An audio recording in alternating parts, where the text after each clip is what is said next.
fitting housing na, kakabit na natin. Yan. Para guys, may mga konti kayo matutunan. So, masigit pa. Tapos guys, may lock to. Yan. Bali yung matalas sa ilalim guys. Yan. Bali may 5 giling-giting yan guys. Yan. Yan. Tapos ilalak natin yan guys para hindi siya tumalsik. Yan. Tapos ito na guys yung ating in-assemble.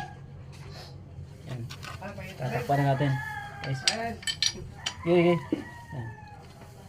Yan guys. So kakabit na natin guys. Ano? Yan. Sasapakan natin. Bali guys, magkatapatan lang yun guys.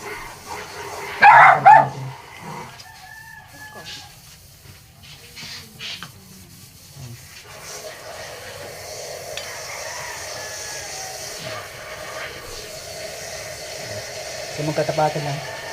Tapos itong isa guys, ito yung isa, bubunutin natin siya para yun yung nakalock doon sa gilid.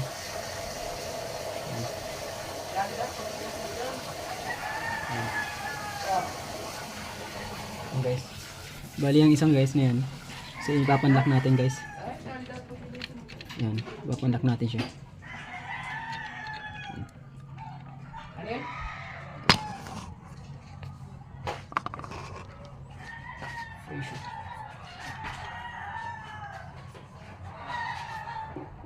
Yan guys.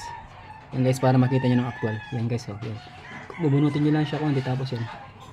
Yan. Yan. Yan. Yan. Okay. Yan guys, ang forma niyan guys. Yan. Di bali magkabali-balik, okay lang.